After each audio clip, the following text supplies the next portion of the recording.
Hi, I'm Stephanie from Binkies and Briefcases, and I am here with my friend Charmia, who I have known since I was about 7.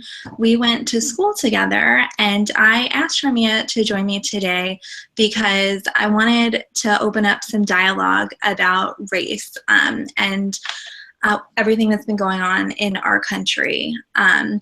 I've been hearing a lot of conversations about how the problems in our country stem from a lack of dialogue. And so I just kind of wanted to open up some dialogue, and I thought that that could start with us.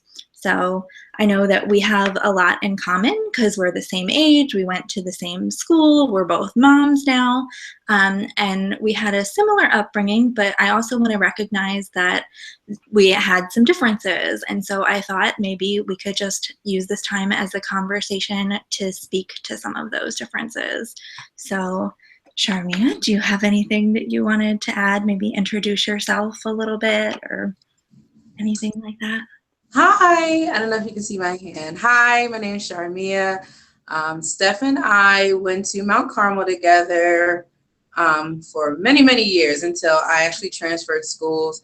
So when she did reach out to me to see if we can get a dialogue going, I thought it was great.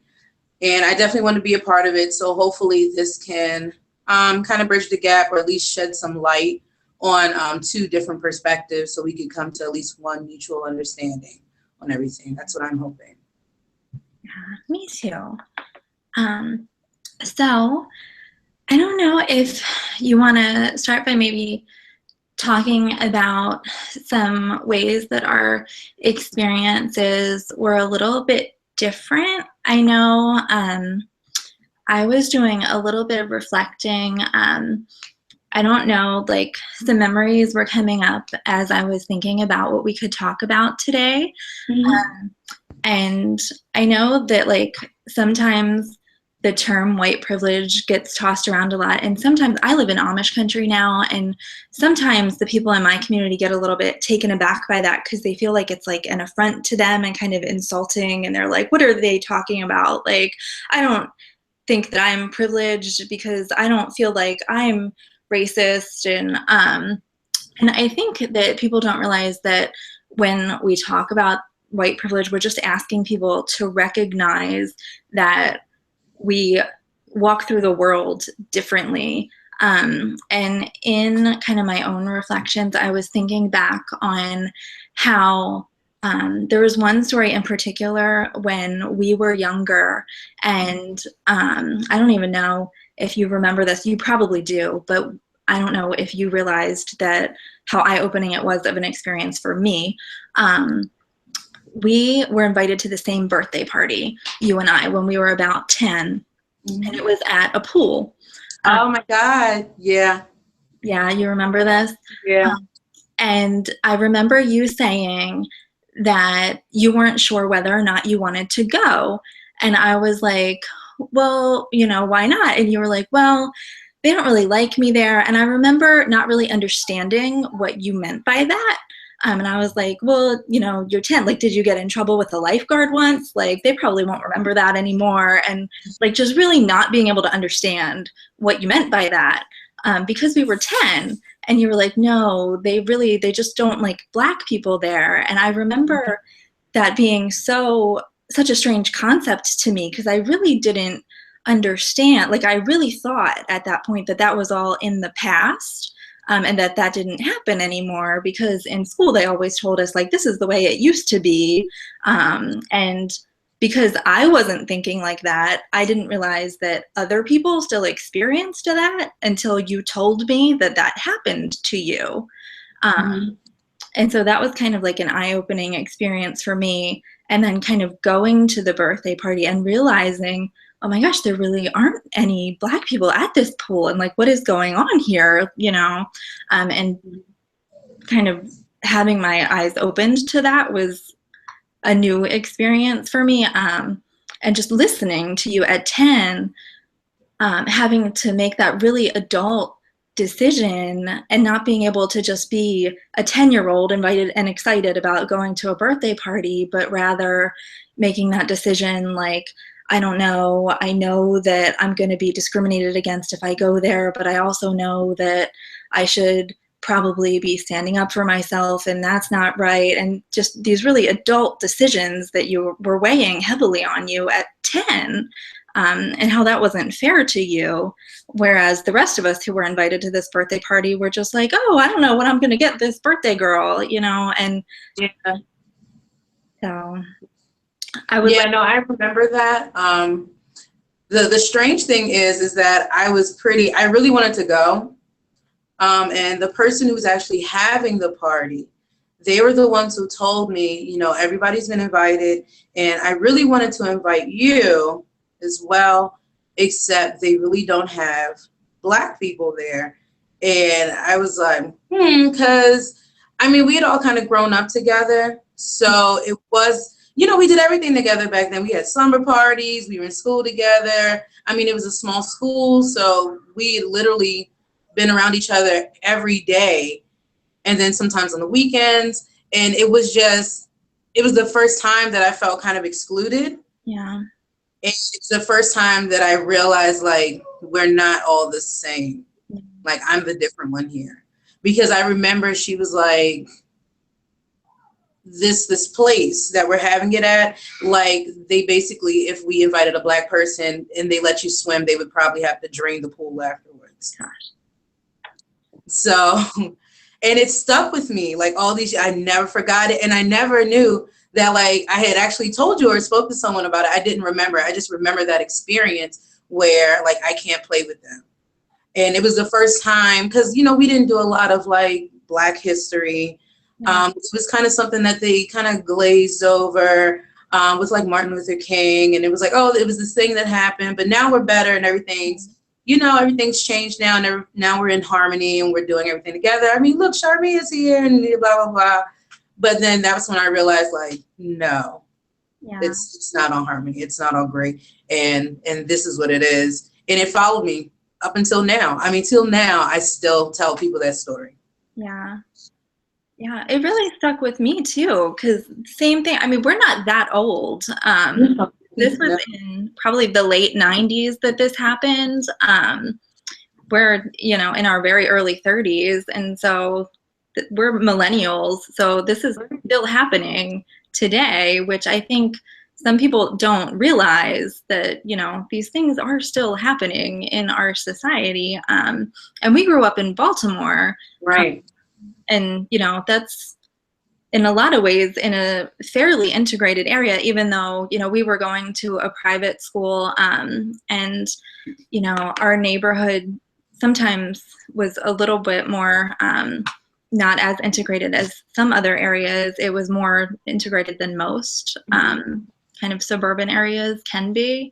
Now that I've lived in Florida and Pennsylvania, I kind of see a lot more segregation happening. I don't know if that's necessarily on purpose or if it's more of like a socioeconomic thing or what, but I didn't realize how much my own upbringing had influenced kind of my outlook.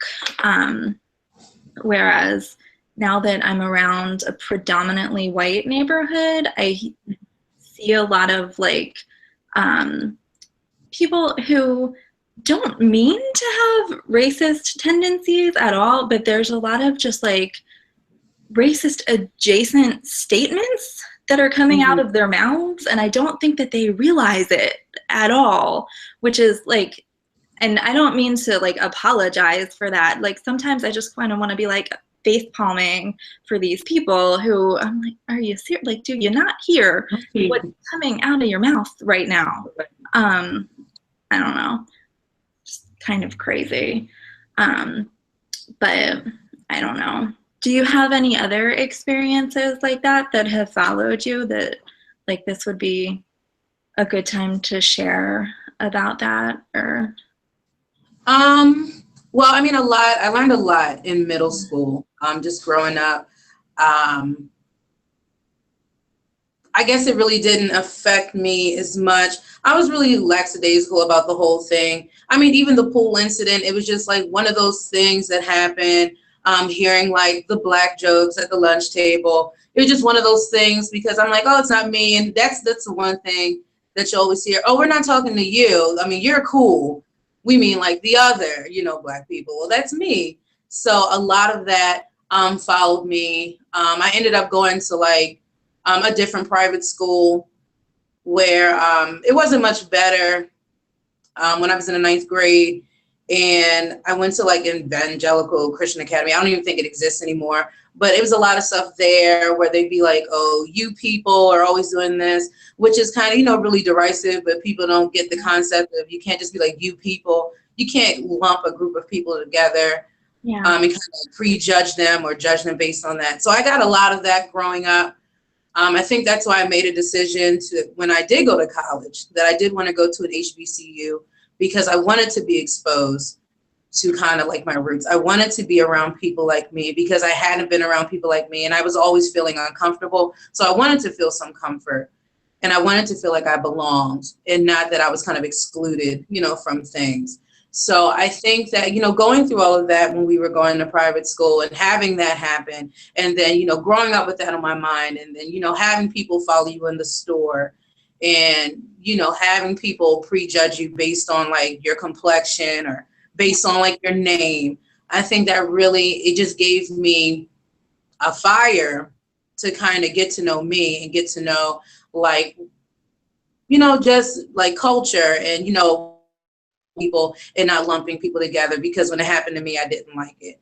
And now that I have my son and I'm seeing what's happening now, with like the police brutality and even with the killings recently of police officers and just seeing like what's happening, it seems like it's almost like a war between young Black men and women and the police. And then I look at my baby and it's scary. So I think that I just really wanted to have the opportunity to discuss everything and kind of just reflect on everything that happened back then so it doesn't happen to him now. It really has just kind of swayed the way that I want to raise him and how I want him to grow up. I want him to be exposed to everything and everybody and differences and different people and not just kind of place him in the middle, just one speck of pepper in the middle of, like a sea of salt. You don't learn anything that way. We need to have like a lot of diversity. And I think we need to have a discussion about race, which is why I thought this was excellent, because I think that's the problem.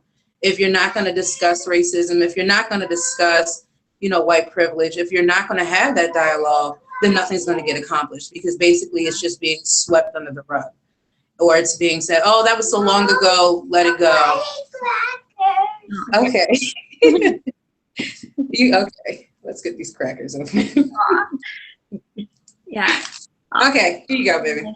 Yeah, that's what I'm learning from this kind of dialogue in the country right now, myself, I think, about as we discuss white privilege. I think before the past few weeks, I was talking to my husband about this. I had always thought that there were racist white people and there were not racist white people. And what I personally am seeing now in my own community is kind of 4 separate schools of thought that I didn't realize exist. And I am seeing kind of the very racist people that I would have never chosen to associate with in the first place. Like, that kind of very, very far, people with the swastika tattoos and the KKK and all of that. But then I'm seeing this kind of school of thought where people are saying things like, well, all lives matter and the Black Lives Matter movement is really just unnecessary. And, well, what about Black on Black crime? And I personally am really struggling with the idea of that school of thought because, my phone's ringing. I'm just going to ignore that. And the reason being, I don't think anyone ever said that all lives didn't matter, for one. But also, I think that it's very disconcerting to say, all lives matter and we don't see color. when, you know, we're talking about positive things like peace and love and unity, but we do see color when we're talking about crime, and those people need to get their acts together, Right. and blah, blah, blah. And that's why I would call those racist adjacent statements in that school of thought. And then I'm seeing a third school of thought in things like private conversations, and, you know, where people are really concerned, and they want to get involved, but they don't know how, and they're concerned that they're going to destroy their own family relationships if they get involved, or, you know, they're worried about, is it dangerous? Am I gonna, you know, I have children and things like that, and I don't want to say anything and insert myself. And then I'm kind of far on this other end where I do want to get involved, and I think it's socially irresponsible to not get involved when you see people being treated unjustly. And also, you know, I think that we have to recognize that, you know, hate begets hate and things like that, and anger begets anger, and, you know, to not recognize what made things reach a certain peak is part of the problem. And that's why we wanted to have this conversation and to open up these dialogues, which is something that we should have been doing in the first place. And it's time to start doing it now. Absolutely. And definitely with All Lives Matter, I think that is like, it's the most frustrating thing, because I've had so many arguments with people regarding Black Lives Matter versus All Lives Matter. Now we're getting into Blue Lives Matter. No one ever said that all lives did not matter. We understand that. But the issue is, I'm thinking like, maybe should we have said Black Lives Matter too?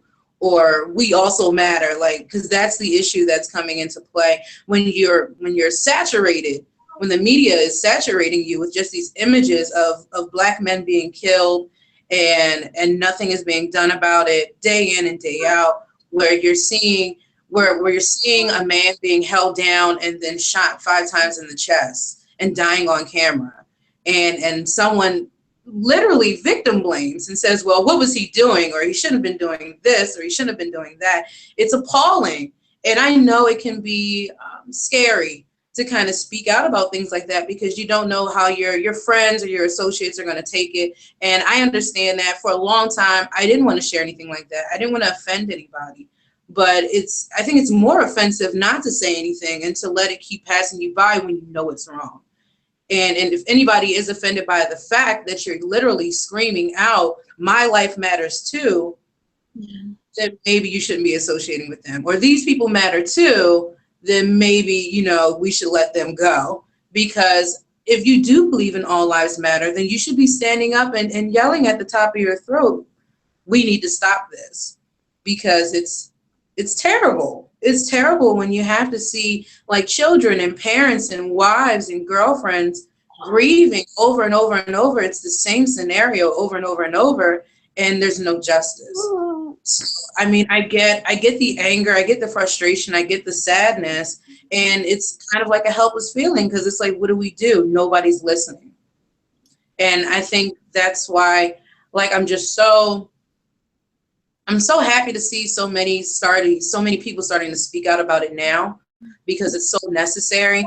If it's just Black people speaking out about Black Lives Matter, it's falling on deaf ears. When we have other people getting included in there, when we have other people saying, hey, she's right, we can't keep doing this, then that's when you start seeing change. And that's when you start opening up the dialogue. And that's when you start saying, hey, it's not just us in this battle alone.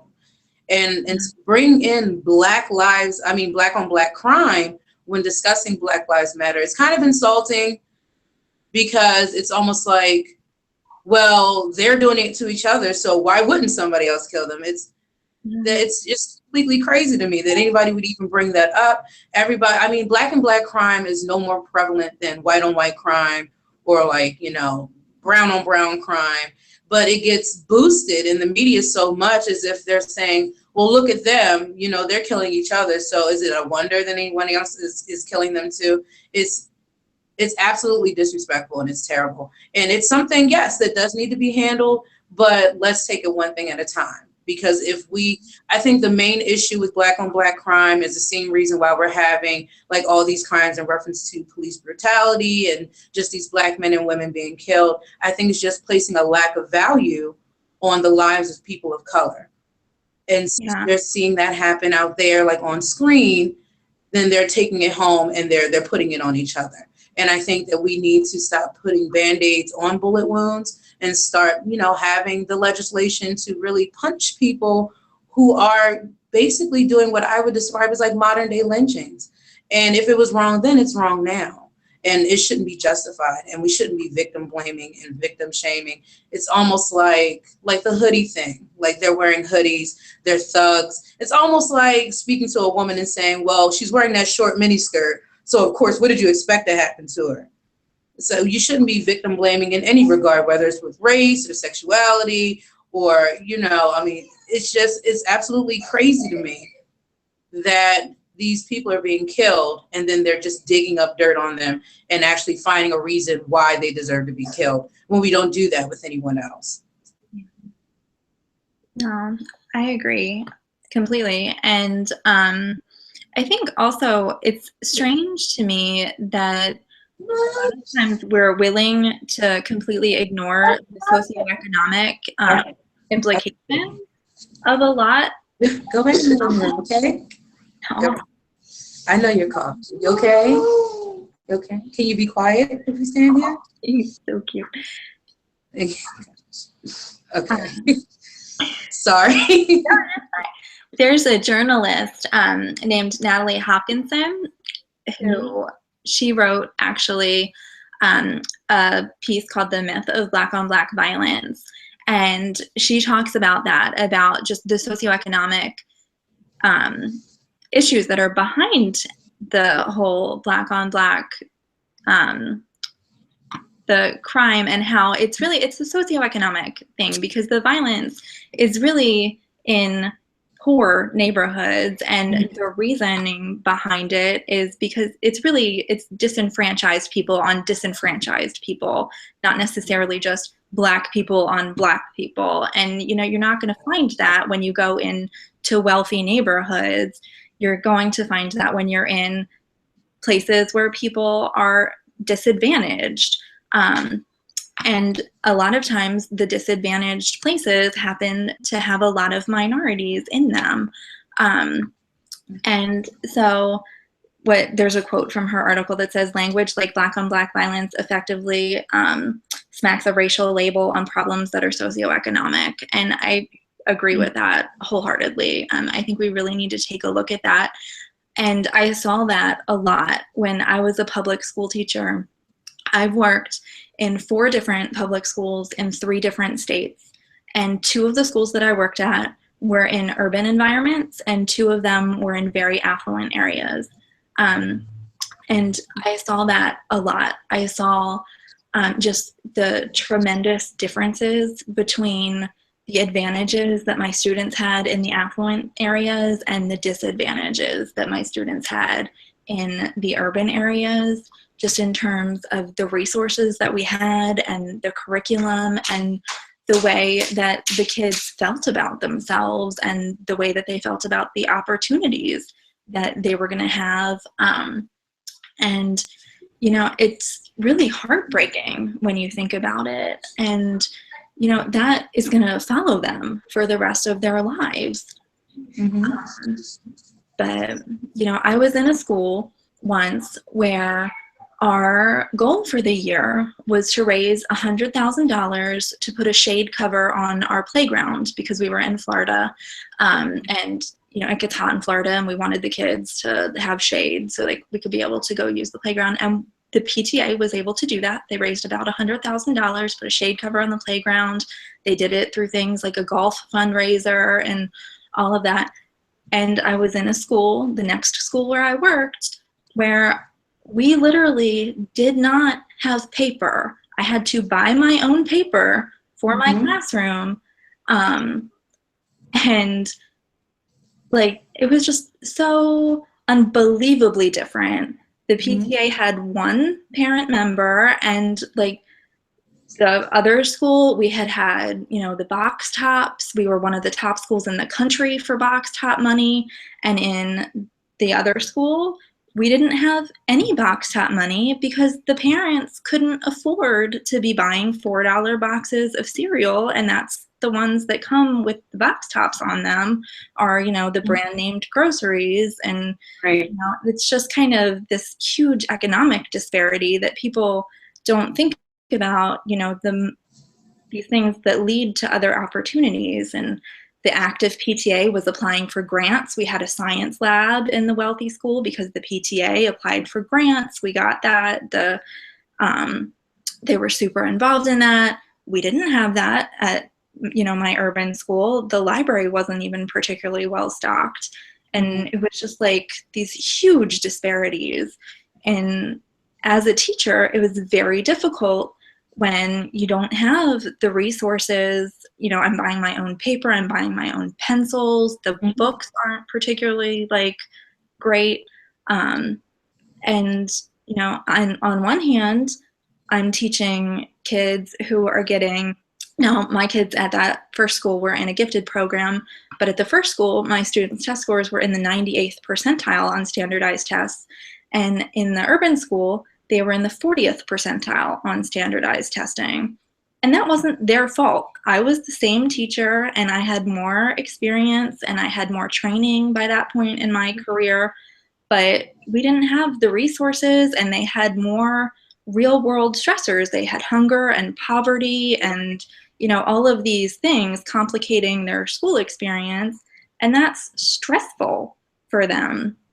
And so, all of these like socioeconomic factors are at play, and it's difficult to, get a good education and to do things. And then you have people saying, well, if you would just work harder and pull yourself up by your bootstraps and, do all of these things.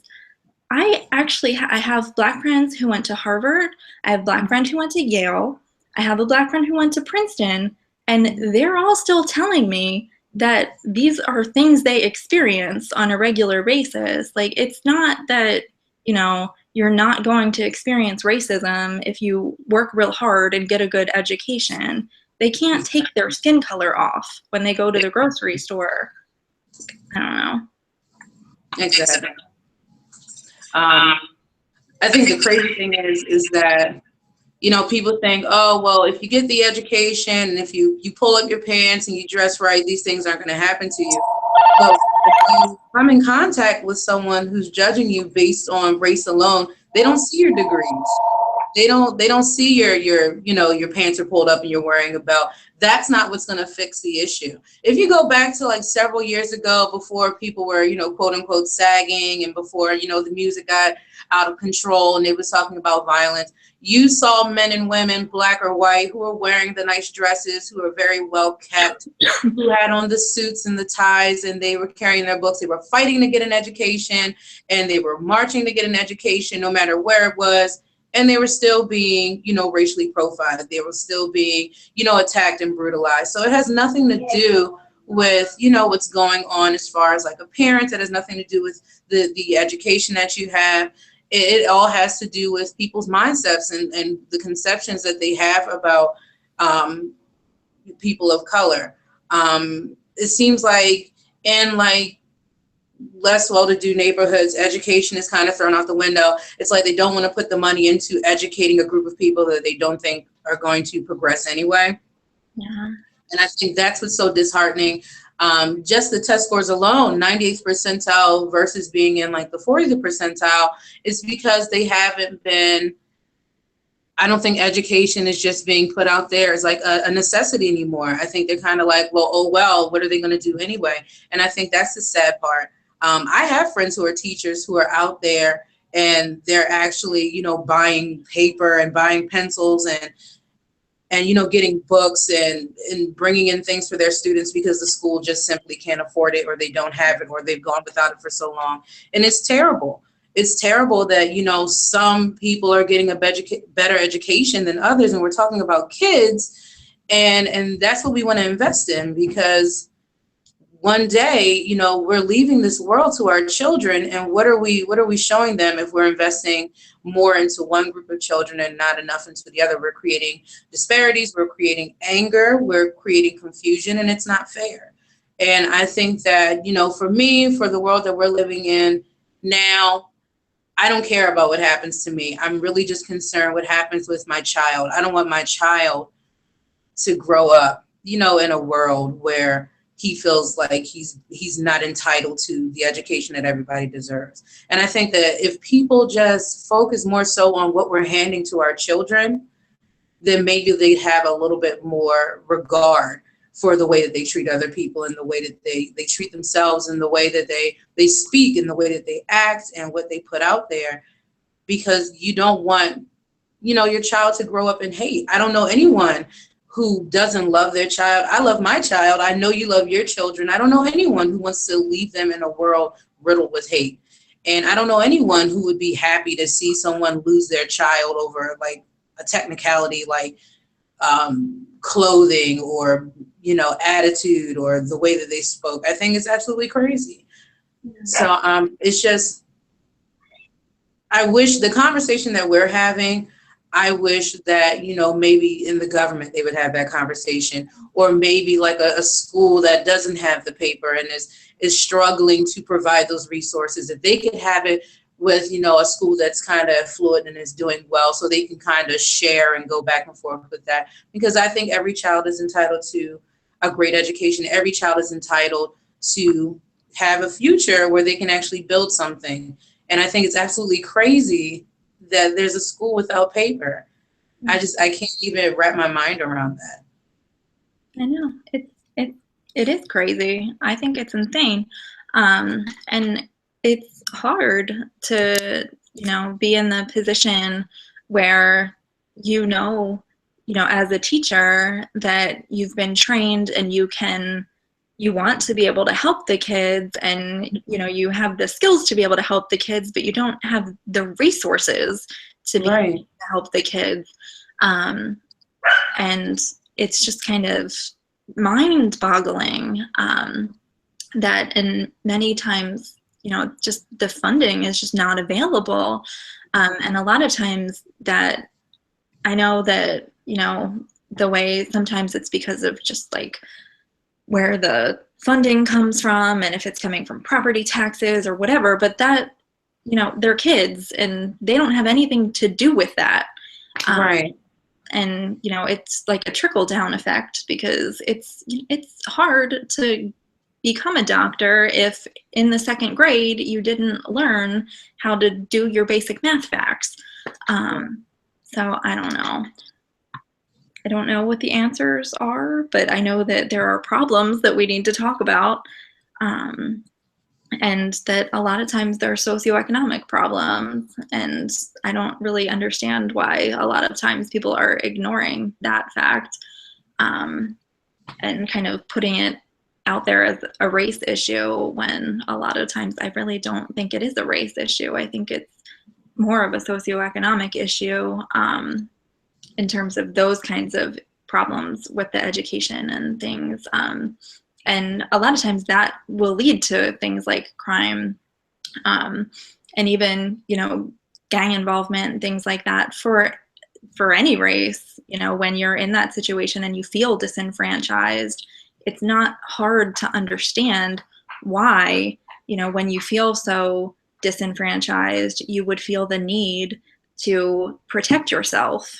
When you feel like, I'm not being protected, I need to kind of join up with a group. We see that all the time in kind of the microcosm of the prison environment. If the guards won't protect me, I need to join up with someone here who will protect me. Like, it's not hard to understand that that happens. So I don't know. Yeah. But Yeah, I mean, it's just a matter of, if I'm not getting what I need from here, I'm going to get it from somewhere else. exactly. So, you know, if I'm not getting everything that I need here in school, I'm going to go out there and I'm going to get it from somewhere else. I'm going to find what I need out there somewhere else. And I think that we need to find a way to make sure that kids are getting what they need in the place that's going to best suit them, and that would be in the schools, that would be with education. And it's a shame that we can't find enough funding for like education, but there's always funding for like prisons. There's always funding for like bigger jails or building another jail, but we can't find enough to keep like the arts programs in the school. I think it's absolutely, it's just amazing. Like what we do have money for, what they can find money to filter into. But if we filter it into schools, then maybe we won't have so many, you know, packed prisons, because, you know, we're actually arming our children with the correct tools, you know, that they need. So I think that that's just a matter of just kind of speaking to your local council person. That's a matter of, you know, making your vote count and actually, you know, putting the money where it belongs. And I mean, it's just such a just a big scope. There's so many things that it falls into. It's socioeconomic, it's racial, it's just sometimes I think it's just a lack of regard also. But it's just so many different things that need to be taken care of, and everything is so separated and people are so separated that they're not seeing exactly what's in front of their faces. That, yeah, we're arguing over, you know, this, but then we're missing the whole big picture behind it here, and then, you know, we're suffering because of it, or our kids are suffering because of it. Yeah. Yeah, absolutely. I think it is important to recognize our own prejudice and how we might have those things that we didn't realize. Because I'm seeing a lot of I don't do that. And even sometimes the ignorance and the fact that we didn't know something can contribute to being part of the problem. We saw that recently with our son, and he truly didn't know. And I don't like telling this story because it's a hurtful story. But it was a problem, and the fact that he didn't know something led to a much bigger problem. And it was partially my fault that he didn't know it. But anyway, he wound up he came home one day and he was crying, and he said, "Mommy, I think I'm going to be in really big trouble." And I was like, "Well, what happened?" And he was like, "I called somebody a name on the bus, and I don't know what the word was that I said." And I was like, "Well, what do you think it was?" And he was like, "I think I said maggot or midget. I don't know. I think I started with an M." And he kept telling me all these words that had a G in the middle and a T at the end. And so I thought he learned the FAGGOT word. Yeah. That's what I thought it was, because they kept having G's in the middle and T's on the end, all the words that he was telling me. And I was like, "Well, look, we don't call anybody names. And so you're going to sit down and you're going to write a letter and you're going to apologize to the kid that you said this from." And he did. He sat down and he wrote a letter and apologized, and he gave it to the child on the bus the next day. And I still didn't know what this word was that he had said, but I was assuming that was what it was. And he came home and he said, you know, the little boy, he said he didn't accept my apology. He ripped up my note. He said he's never going to forgive me. And I think I'm in trouble because I had to talk to the principal. And I got a phone call from the teacher and the principal. And they both said, you know, Nick said a bad word. We don't think he knows what this word means because he can't tell us what it is. And my son, it's important to note, my son's in a special education classroom for being neurologically impaired. And so that's why he was even on the bus in the first place. He gets bused to a special education classroom.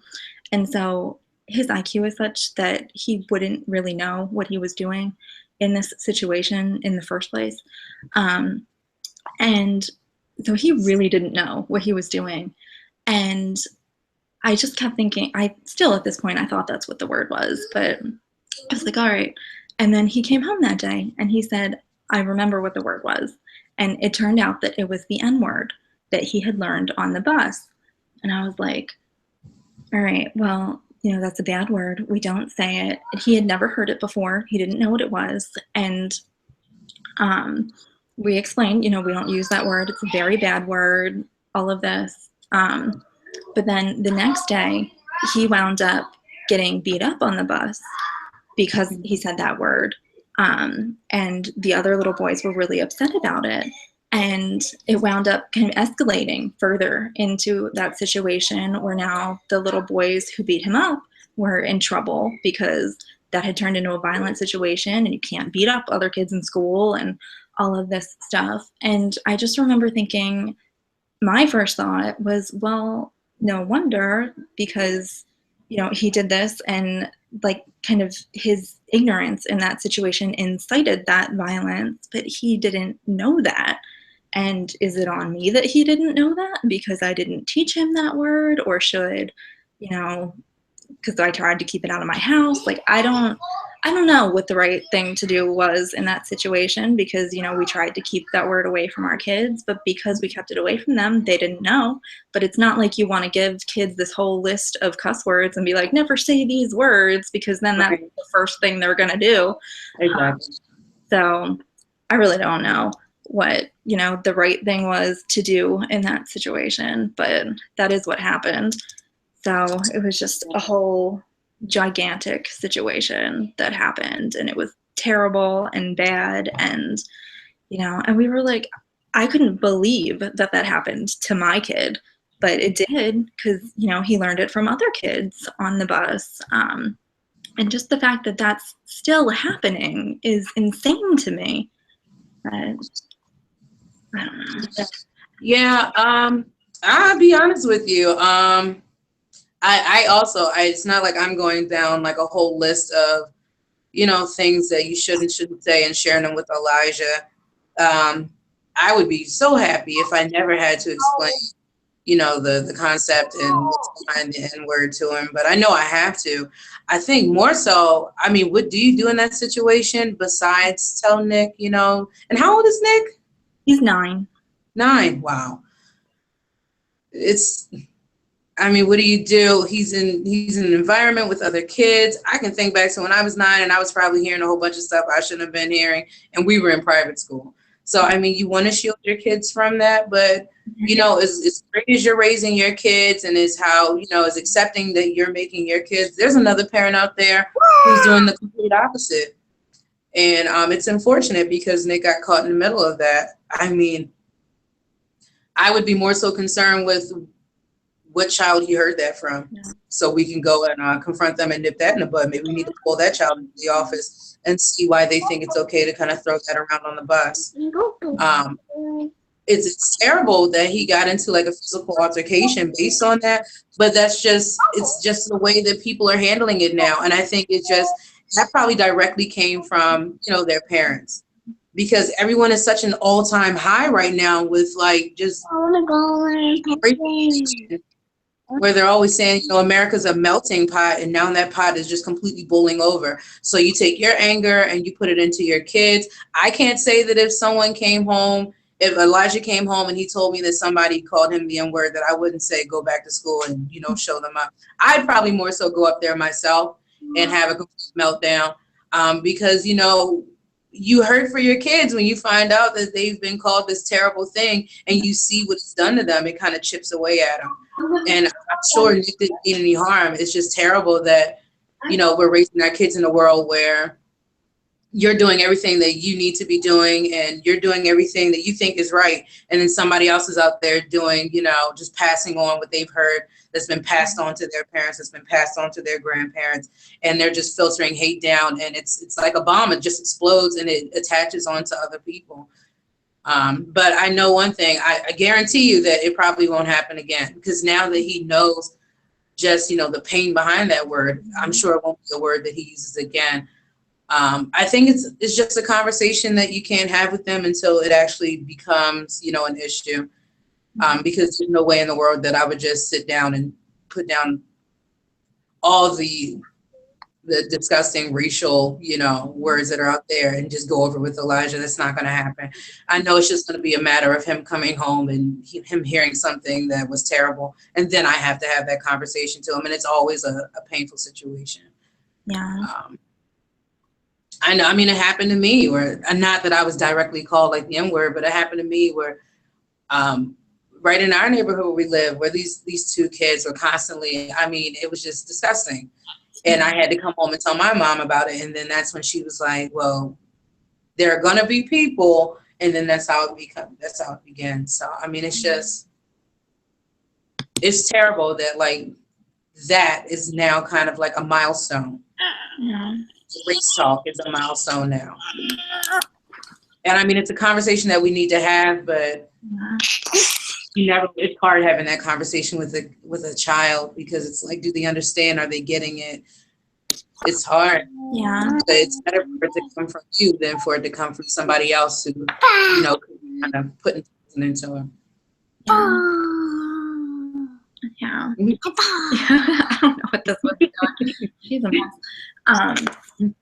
So, yeah. And I think that I also was unaware of how prevalent that sometimes it still was, just like the racial, sometimes hatred and bigotry, until it affects you or someone you know and that you love.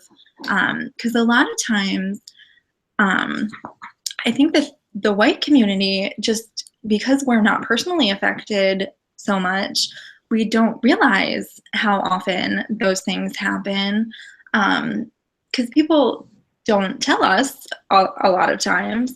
And so I know last Christmas, I'm a blogger, and there was another blogger who is a white mother, and she has 2 adopted children who are Black and 2 white daughters who are biological, and she shared a video of her daughters playing with Black American Girl dolls.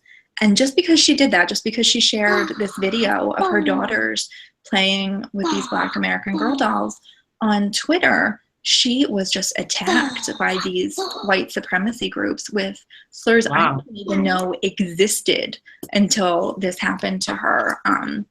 Just all kinds of ridiculous racial threats and just the nastiest things I've ever read in my life.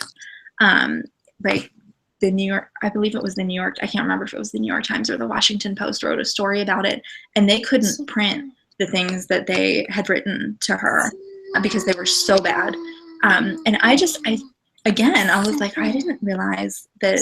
I knew that by this point in my life, I knew that, racial, so I knew that was a thing, racism, but I didn't know that it was that prevalent for something so benign as just like, oh, your kids are playing with dolls.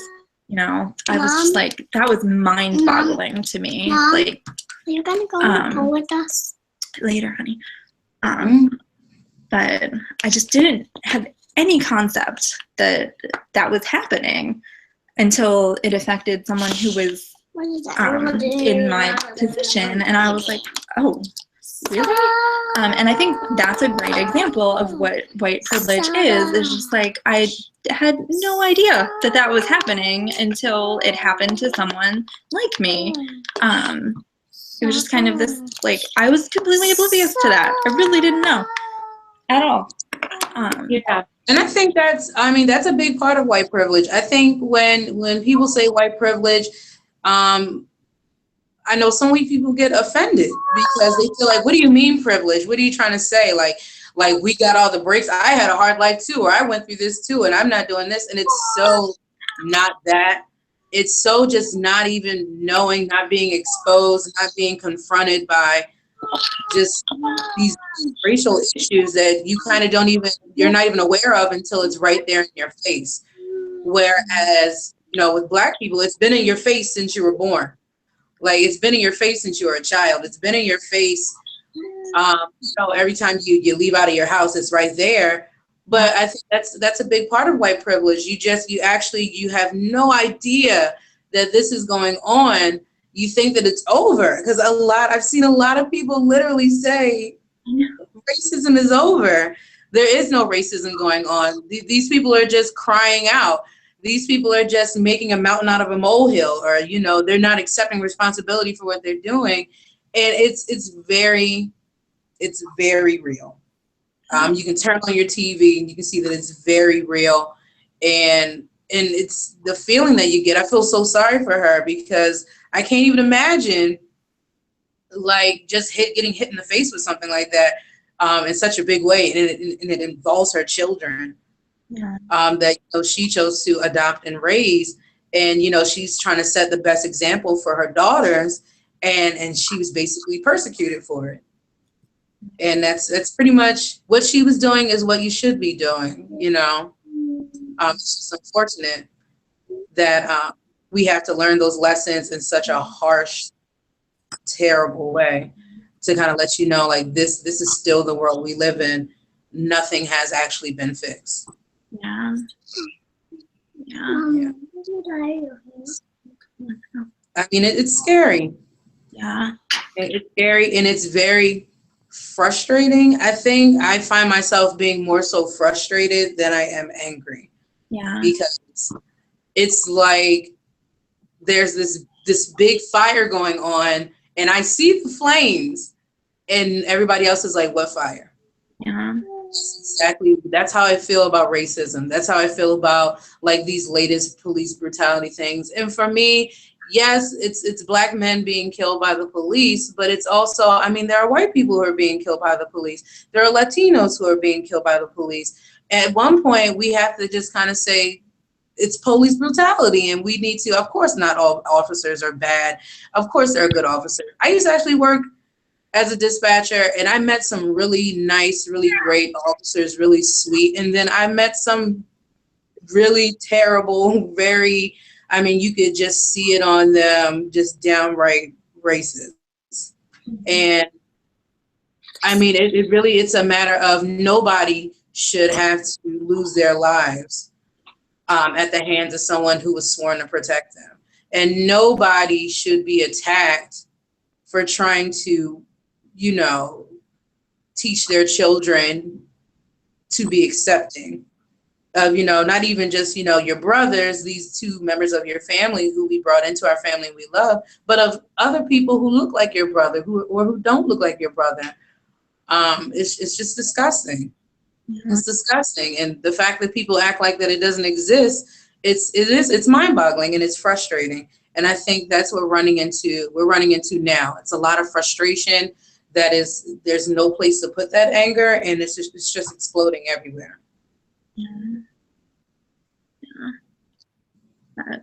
It is really frustrating, and I'm glad that you agreed to talk to me about it today, because I do think that, I mean, I don't know how much good we're doing right now, but I think that, opening up conversations about it is the first step towards something, towards at least being able to openly talk about stuff. Yeah. I mean, with your blog, which I think is great, if it reaches out to someone who may have not, thought of it a certain way, or if they may have felt a certain way, hopefully this kind of changes their mind. I know for me, no matter, what race it is, I think just watching someone, be brutalized, I don't think we should stand for that no matter what race they are. I don't think anyone should be okay with watching family members be stripped away from, like, their children, from watching fathers be, erased from their children's lives over something as simple as like a traffic violation. Mm-hmm. I think this was excellent because, like I said, I love my son very, very, very much. And I know you love Nick very, very, very much. And I think we're going to raise them, to make it through life the best way as possible. I'm more so afraid that, my son will get to 9, or he'll get to, 12, or maybe a little bit younger. And then I'll have to have the conversation with him that you had to have with Nick. And it'll just be so much deeper than that. I think it's scary that I kind of have to give my son like the ultimate guide of how to get through life. Mm-hmm. Because if you don't follow the rules, you could end up being like a hashtag on Facebook. You can end up being a movement.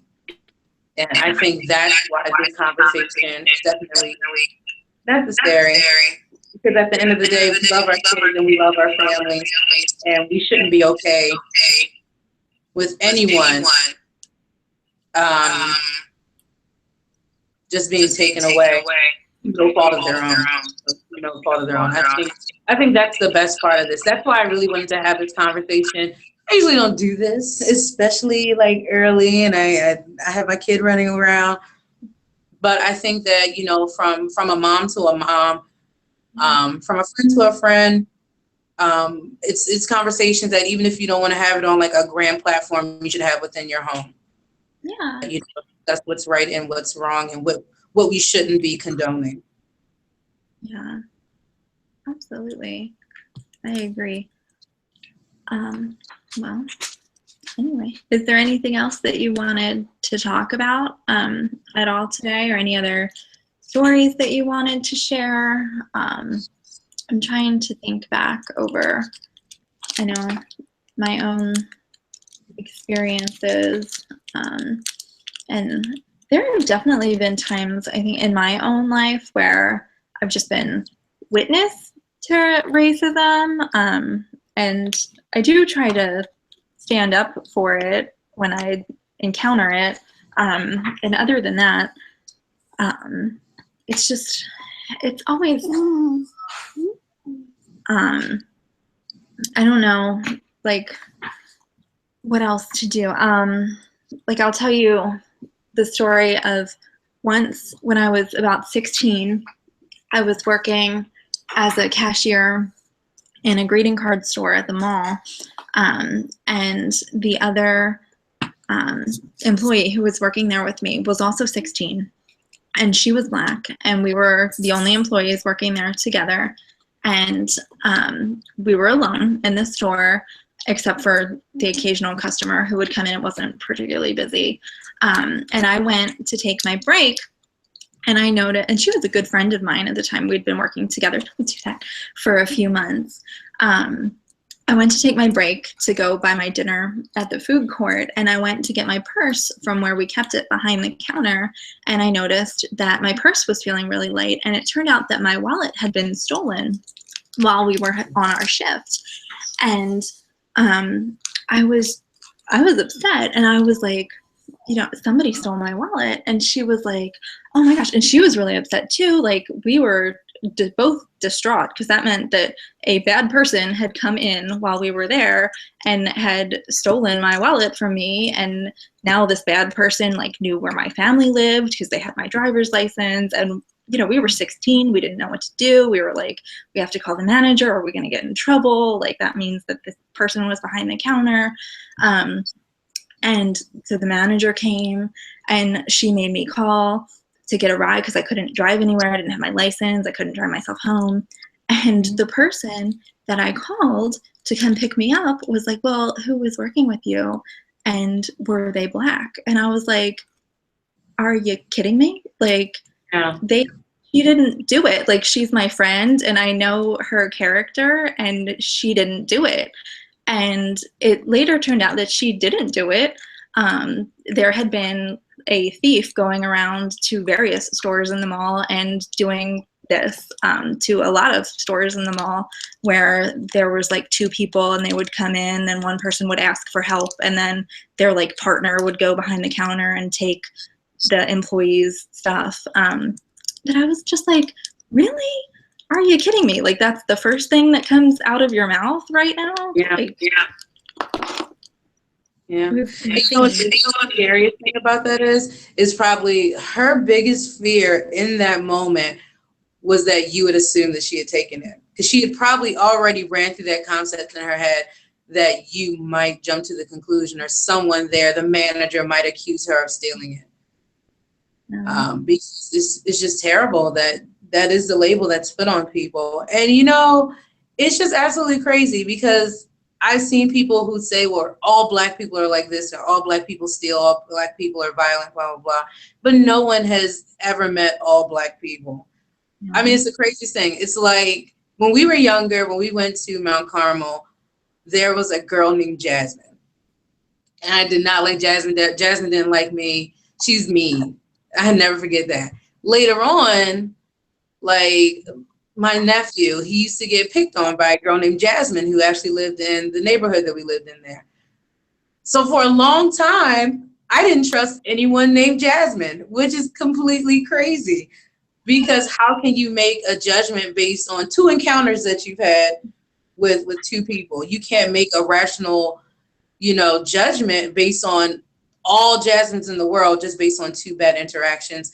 And I think that's the same concept that people have to do with race. Some people haven't even been around Black people that many times, but they're going based on what they've seen on TV or what they've seen in the media or somebody else's story that happened to them. And then they say, oh, well, then that must mean that, all of them do that. And I think that we really need to come out of that mindset where we're just generalizing everybody based on one encounter. And it's terrible that the first thing that would come into someone's mind is like, oh, were they Black? And you just have to wonder, like, what even led them to even, like, say something like that? Like, what would even lead them? What happened to them or what was told to them that would even lead them to that, where they would think that, all Black people are, like, shady or shifty. So, I mean, I think that's the hardest part, where you try to, you're trying to come up and you're trying to do what's right and you're trying to form your own opinion. And then you have people who are out there who already have formed these inaccurate perceptions of, certain people or certain groups. Yeah. I don't know. I think it's important to recognize, like, when you're in that situation, like, this is to just kind of be reflective, like, this is not an okay thing. Like, this person's perception is a little off and I need to be mindful of that and kind of use, your discernment in that situation and think about what's happening. And, you have that gift of judgment for a reason, and, it doesn't need to be applied to kind of all people in all situations the same. I don't know. So, anyway. Yeah, I think the best thing that you can do is kind of form your own opinions and kind of follow your own judgments. To be in a situation like that, it's kind of uncomfortable because, I know I've been in a situation where someone has said something that was completely racist, or it was race and adjacent. I love that, race and adjacent. And then I'm standing there like, huh? Like, and I'm standing there and I'm looking at them and I'm like, are they not seeing me? Like, do they not know me? And I think that in that moment, maybe I can't even imagine what you were thinking. Like, do they not know me that I wouldn't even come to something like this? But I mean, sometimes it just takes some life experiences to get away from something like that. And hopefully that person who actually said that to you, maybe some life experiences have changed their perception. A lot of people don't even know, like, saying something like that is wrong. They're completely just messed up. They have no idea. And when you call them on it, they're like, huh? I had no clue. So I think it just dialogues like this where you let them know, hey, that's not cool.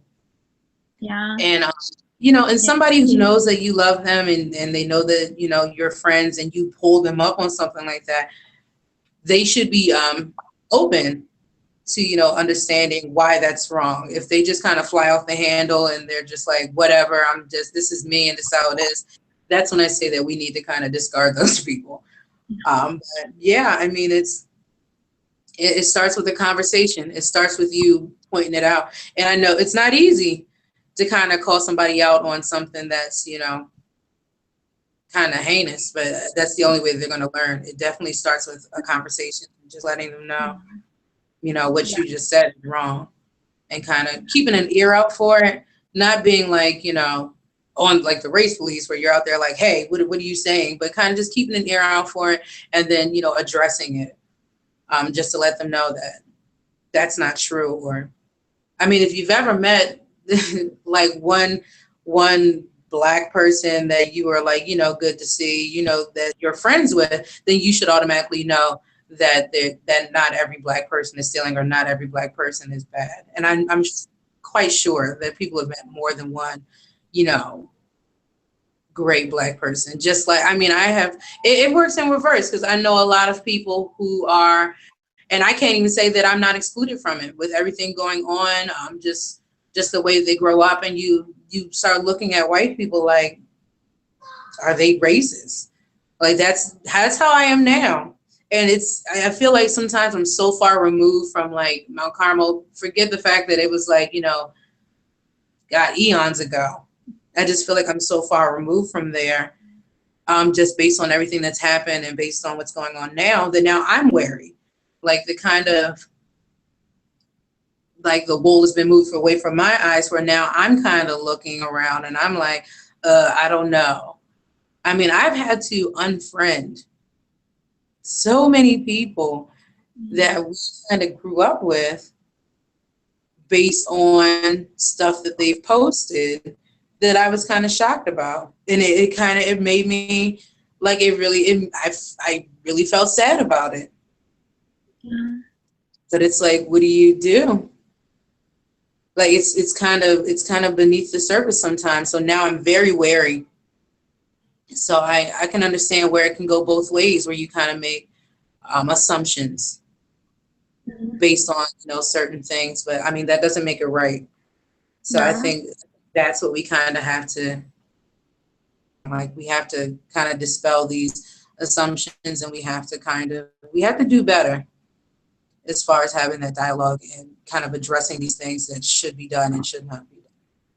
Yeah, I agree. And I didn't make up that racist adjacent terminology. I think I read that somewhere, but I really like it. I think it's a good descriptor for a lot of what I've been seeing on Facebook and stuff lately. It's where you're just kind of like, really? Like, really? Do you not realize what you're doing right now?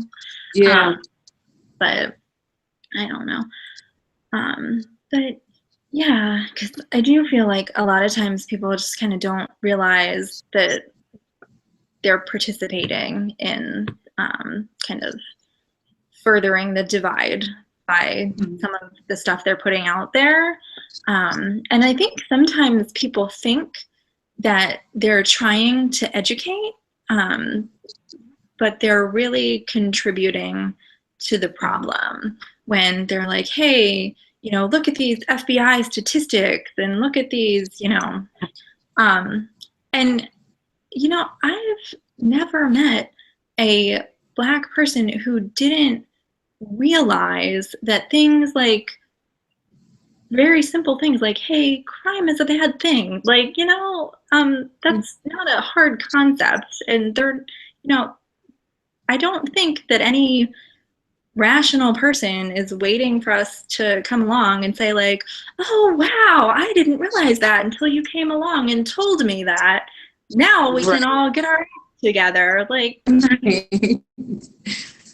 exactly. Yeah, I love those people too who they bring out these statistics that they've never even followed a day in their life, but they've gone to they've Googled statistics and they've pulled it up, and now they're kind of ramming it down your throat like, see, I told you. It does nothing. It does absolutely. Yeah, you literally trying to use a statistic to kind of bolster some ignorance that you're kind of pushing out there. Like, yeah, those people are always killing each other. See, I told you. And I'm like, what? Like, it's kind of like it's blowing my mind that you're not seeing how wrong this is. But go ahead and, continue on with your statistics. And usually the statistics where they're getting them from, it's completely inaccurate.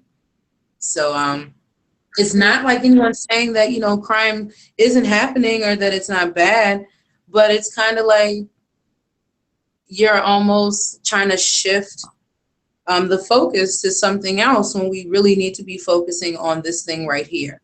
Because maybe if we took care of this thing right here, then we wouldn't have a problem with these issues right here. Or maybe these issues right here would kind of dissipate. But we're not doing that. So yeah, those statistic people, they are very special, and I do not know the purpose in just putting those out there. I honestly do think that they think they're educating, but I don't think that anybody doesn't realize what they're trying to say already. Like, hey, crime's a problem. Okay, fine. Hey, all lives are important. Okay, fine. But like, that's not the point of this entire discussion. So Exactly. like, we're gonna all pat you on the head, and then we're gonna continue our important discussion for the grown-ups over here. Like, right, because like what you're talking about, we're talking about like something completely different over here, and you kind of interjecting that information in there. It's like, oh, good try, but you know, we're going to continue on trying to handle this right here, and then kind of like, come on, get out of here. But yeah, it completely shifts the focus from what we really need to be discussing. And I'm not saying that it's not an issue, but it's just not the primary issue right now. yeah, yeah. And I think that's where that's a big problem. Like, we're not focusing on the primary issue. Yeah, I agree. I think a lot of people are trying to make that the primary issue. Like, well, hey, this is like, they're trying to shine a spotlight on that area. At least that's what I'm seeing in my own community right now, is that I'm seeing a lot of the people with the all lives matter mentality saying all lives matter, and if we want to focus on this, then we need to recognize that Black on Black crime is a problem. And I can't even like tell you how frustrating it is. Like, yeah, it's frustrating. So frustrating. Because I don't know, that has already been dispelled by various journalists as being more of a socioeconomic issue than an actual like racial issue.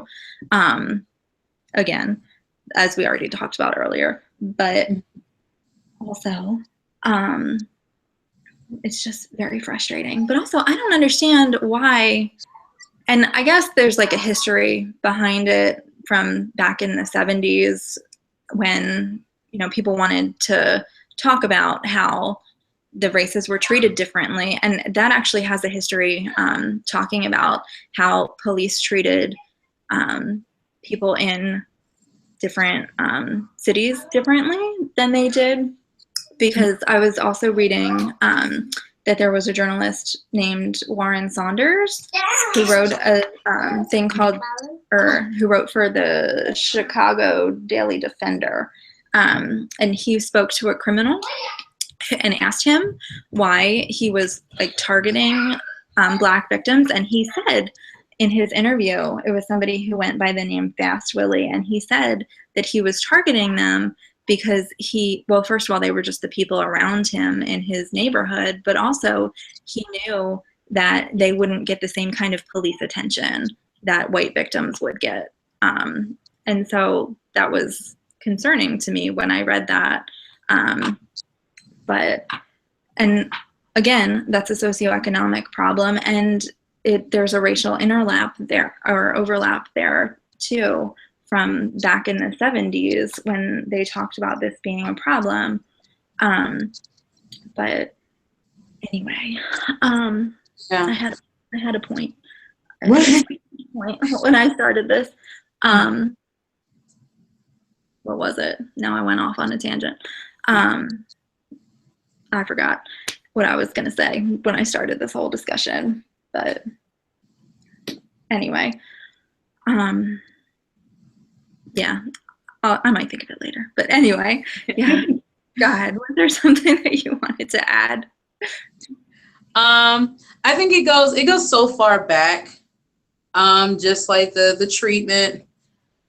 That's true though. I mean, very much that you're just going to, when it comes down to like a person of color being killed, it's kind of swept under the rug.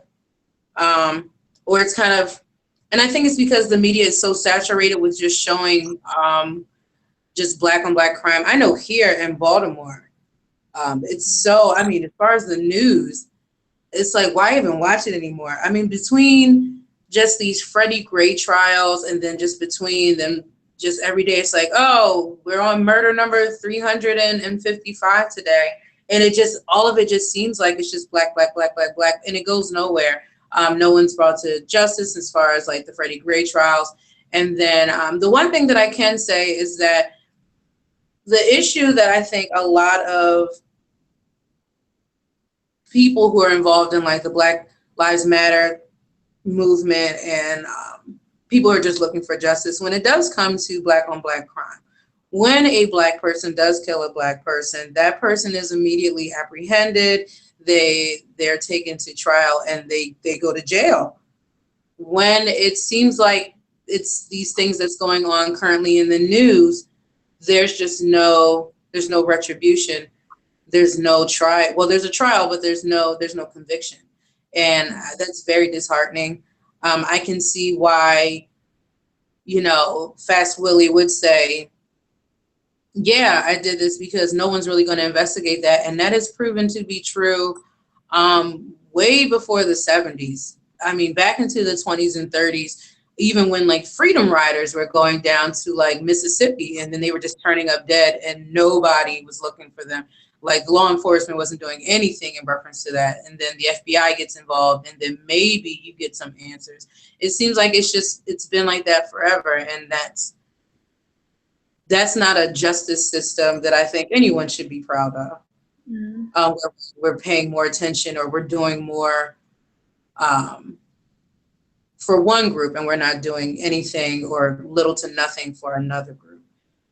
That's not okay. And I think that, with a story like that and with that still being perpetuated, I think that we really should take a deeper look and at least acknowledge that that's what's going on. Because, I mean, systematic racism is kind of like the new thing now. And, well, it's an old thing, but it seems to be more prevalent now, especially with all these trials and everything going on and just with the criminal justice system. And I really think that it's something that we need to address. And I think it's really contributing to a lot of the negative feelings that are out there now. I think it's contributing a lot to the anger that's going on now. And I don't think we're going to go ahead and fix that by not addressing it and at least not acknowledging it. It's definitely something that needs to be, if you can't get justice within like the courts and the justice systems, then where can you? And then that's when we get into this whole, I'm just going to go get me a gun and take care of it myself thing. And it's terrible because it's doing nothing, for the movement. It's doing nothing. It's almost like, we do believe that all lives matter. And we just wish that, other people would see that we are a part of that all. And I think that's where the issue is falling into. And then people who feel like they're not a part of that all, it seems like they're kind of taking matters into their own hands. And it's kind of killing the movement as well. I kind of went on a tangent myself. I don't know where I was going, but I think that's pretty much it. But yeah, no, I completely understand where you're coming from. I think it's definitely a socioeconomic thing. I think it's very much a race thing as well. And I think it goes into, I mean, if you really look back into history, it's kind of just a cyclical thing where it's just the same things happening over and over and over again. It's just kind of happening in different ways. Yeah. So we've learned nothing. We've learned nothing in like the past, these past hundreds of years, because we're still kind of doing the same thing. And it's still kind of, people are still turning a blind eye to it, or they're kind of missing it. Yeah. I think that's the most frustrating thing for me about this whole experience is just the denial. Like, well, I don't see that happening, so it can't be happening. And that's just a bizarre argument. Like, I've never heard that apply. Well, I've heard it applied as a woman to my experiences somehow, but we don't apply it to pretty much anything else. Like, well, I didn't see my neighbor's house get broken into, so it couldn't have been broken into. Like, that doesn't make sense. But it's just kind of bizarre. But I remembered what my point was in the first place, about like, I think it's strange to me that when we don't talk about like white on white crime at all, and I recognize that historically people have talked about black on black crime kind of within the community as an issue because it's been a historical concept that people have wanted to address from a socioeconomic standpoint and also a racial inequality standpoint. But, you know, nobody says things like, you know, when all of the school shooters are predominantly white, like nobody calls that, you know, the white on white crime. Like that's crime is crime. Like violent people are violent people, and there are reasons behind the violence. And not all people of that race are that way. And I think that's kind of an important concept to hit home. You know, not all Black people are violent criminals. I think that's an important point to hit home because a lot of times I'm hearing, you know, Black on Black crime used as a reason that those people need to get their act together because look at these Black on Black crime statistics. And no, like, not all Black people are criminals. Like, I just kind of want to put that out there and hammer that point into people's heads. Like, that Black on Black crime is a phrase that exists because of socioeconomic issues from back in the 70s. And, you know, it was like, I would just really want people to take a sociology class when they say that to me. Or like, you know, a American history class or something. It just drives me crazy. But, yeah, I think a history class, a sociology class, either of those things would be great. Because I think what a ridiculous generalization to just say that all Black people are violent because you've seen them be violent on TV. That's almost like me saying all white people are mass murderers because of Columbine or because of like the mass shooting they had at like the movie theater or because of like Dylan Roof when he went into the church and he murdered those 9 members of the congregation. So you can't make generalizations like that just based off of, you know, what you've heard other people say or what you've seen on television. And that should be kind of an easy concept for people to understand that you can't kind of categorize a whole group of people based on a few things that you've seen or heard, especially when you haven't, you know, been around a whole group of Black people. Yeah. So I think that I think it's just basically a lot of education that people should kind of educate themselves and kind of immerse themselves in some history and then go out there and kind of try to diversify your life a little bit. Yeah. And go out there like grab a Black person off the street and be like, hey, we need to link up and be friends. But I'm saying just kind of open yourself up to some differences, open yourself up to like a new group of people and then, you know, get firsthand knowledge of, you know, what we need to know or what you need to know, rather than kind of basing it off of somebody else's opinion or basing it off of, you know, what you've seen on TV. I think a lot of people are basing it off of what you've seen on TV. I swear. I think, or like music or just, you know, basing it off of what their parents have told them. That's another big thing. Because I know I've heard from white people who were raised a certain type of way and they had no clue that, you know, they came from kind of like a racist family until they actually got out there in the world and they realized, oh, these people aren't like that. Like what I was taught is completely wrong and it was completely not what's really going on. Yeah, and that is hard to know until you kind of have that experience, I guess. I think at the same time, we need to be careful about generalizations and also try to apply those same generalizations to yourself and see if they make sense. Right. I'm missing a lot of empathy from some people in my community.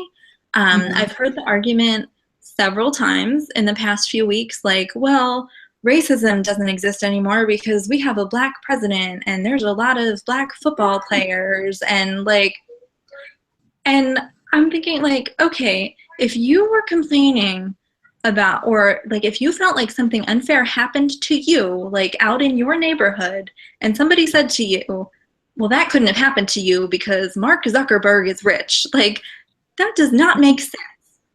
At all. You know, like, no, that doesn't make sense at all, at all, at all. Like, well, you know, Hillary Clinton's running for president and she has the same color skin as you do. Like, so what? Like, that doesn't make any sense at all. And that is bizarre. And that's funny. It's almost like saying Hillary Clinton is running for president now, so sexism is dead. Yeah. So women can stop complaining about, you know, fair pay and not being promoted or treating the same way as men in the workplace. Yeah. They can kind of just disregard that because Hillary Clinton is running for president, and if she gets elected, then it's officially over. Sexism is over. There's no such thing as like chauvinist men or anything like that because they let her be president, or they let her run for president. When you say it out loud, it doesn't even make sense to me. Like, that's completely, and if you would see some of the things, I mean, whether you agree with his politics or not, if you would see some of the things that have been said about President Obama, I've literally seen like people make dummies or like take a mannequin and dress it like him and like put a mask of him on it and then like hang it like they were like lynching him. So you would see some things like that, like, you know, people like having like stuffed monkeys and calling it the first family or like the Obama family. You would know that no, having a black president hasn't done anything but kind of like bring out the racism a little bit more, because it's kind of, before I think it was kind of latent, unless you had like an encounter with like a true like, yeah, I hate all black people type of person. It was latent. Now it's becoming very blatant. It's almost like we reverted back to like the 50s where we were kind of like, it's not as bad as it was before. And now we're like, oh yeah, it is. It's definitely as bad as it was before, if not worse, because now it's kind of like, it's almost like we're screaming and nobody's hearing us, or they hear us screaming, but they're trying to ignore it, or they're trying to pretend that they don't. So it's absolutely, it's ridiculous. It is ridiculous and it's nonsensical. It just really, it's illogical and it doesn't make sense at all. And there's a lot of like justification kind of trying to be applied to it. You can't justify that behavior. Honey, I don't know where they are. I really don't know. I think they're on the counter. I don't know. But there's a lot of people trying to justify that behavior. And I don't think it's a matter of just a difference of opinion. It's a matter of blatantly right or blatantly wrong. And, you know, this is not, you know, just political differences. This is like, you know, very moral differences. And are we doing the right thing here, or are we doing the wrong thing here? And we need to really think about that as a society. Yeah, because I think that we all know what's right and what's wrong. I think a big thing is, just like you said, empathy, just putting yourself in someone else's shoes. And I think that's, there's none of that going on. Because I know, I mean, even if the shoe was on the other foot, let's say that it was just a high volume of being killed by the police, I would still feel the exact same way. It's wrong. I mean, I would still ache. When we had those two recent shootings with Alton Sterling and Philando Castile, I cried for 2 days. I would just look at my son as he slept and just cry, because I was like, this isn't, I don't want to, you know, give birth to my son, raise my son, to bury my son. And I'm putting myself in like his family's position, and I wish more people would take the time to put themselves in, you know, someone else's position and see how they would feel if they were going through something like that. You know, forget about it being black or white, just think about it being wrong or right. And we've seen a lot of wrong, and we're not aligning ourselves, on the side of right. We're just kind of saying, oh, well, it's happening to them. It's their problem. But I mean, really, injustice, it's everyone's problem because it's only a matter of time. It's kind of like a trickle down effect. Now it's us. It's only a matter of time before it starts branching off into a high rate of white men being killed by the police, just a high rate of, anyone. If we keep ignoring it and keep saying it's somebody else's problem, it's going to end up landing right on our doorstep. And I think that's what we need to avoid. Mm-hmm.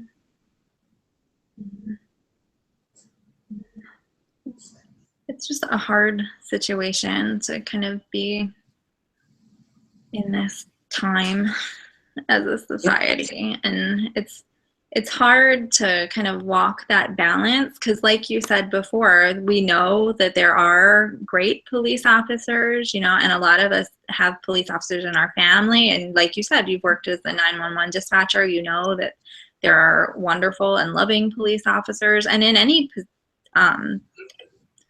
profession, we know that there can be people who just aren't good at that profession and are bad people, and that aren't fit to be in that position. And if you're not fit to be in that position, then you deserve to not be in that position before something bad happens. And I don't think that that's an inappropriate thing to say in any way. That should be said in all fields. Like, if you are not fit to serve in this position, then you need to get out of this position. Absolutely.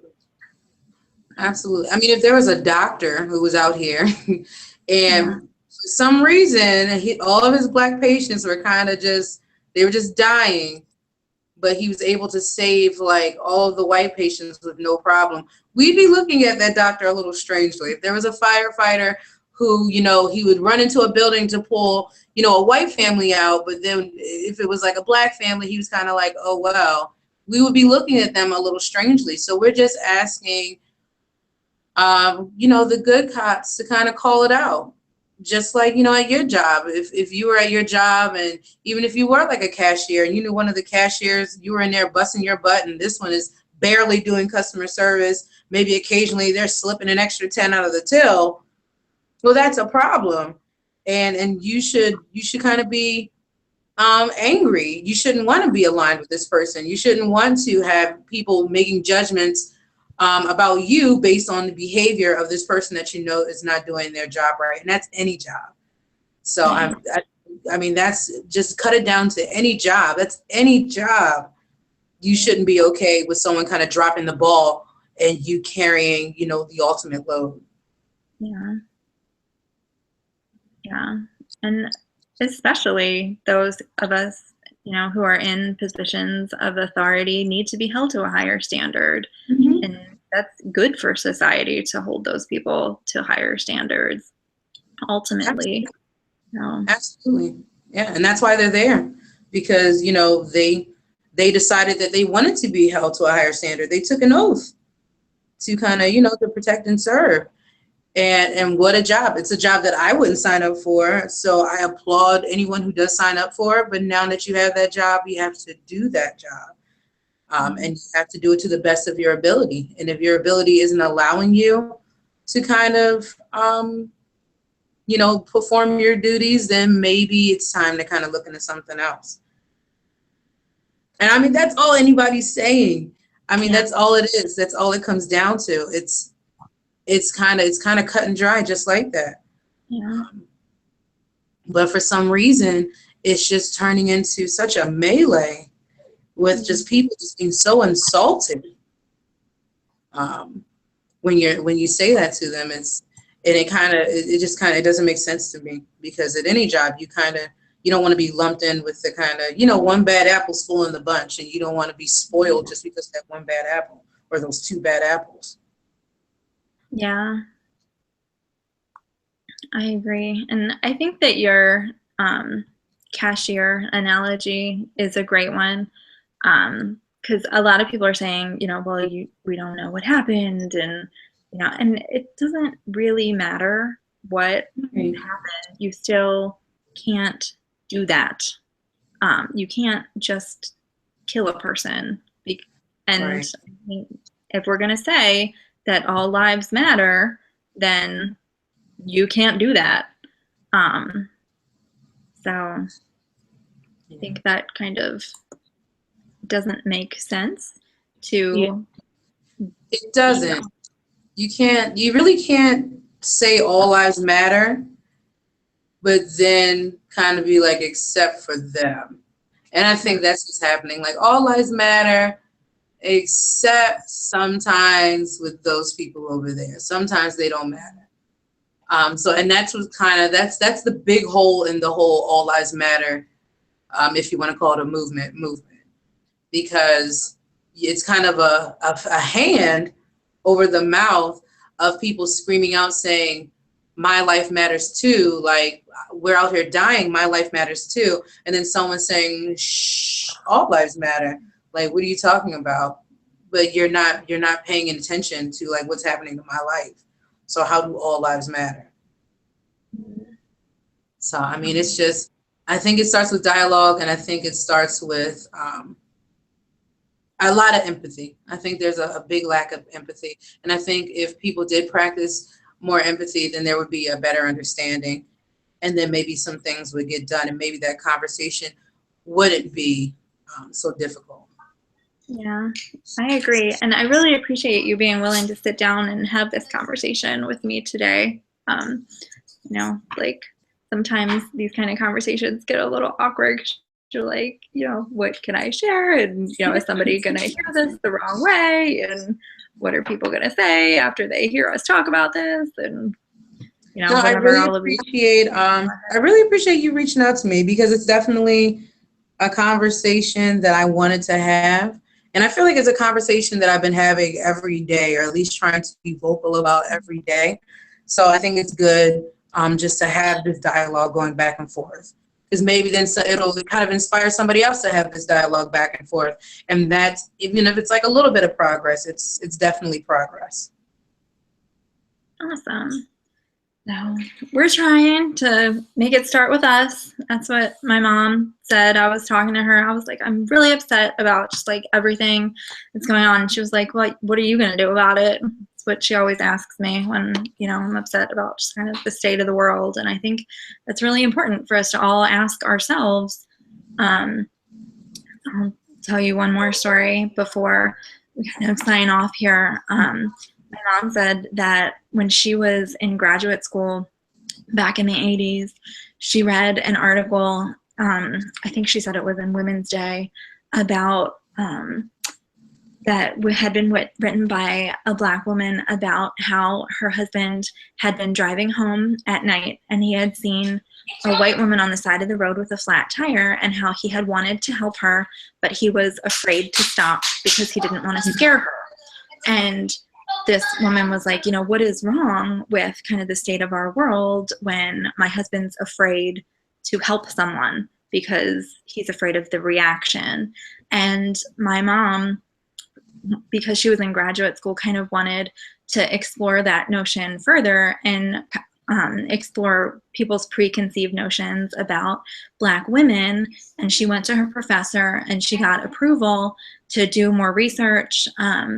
And what she found was that nobody would talk about it. She was going around and trying to get people to just have a conversation with her and like fill out surveys and just do research about thoughts that people had and kind of the preconceived notions that people had for, I'm assuming it was a sociology class.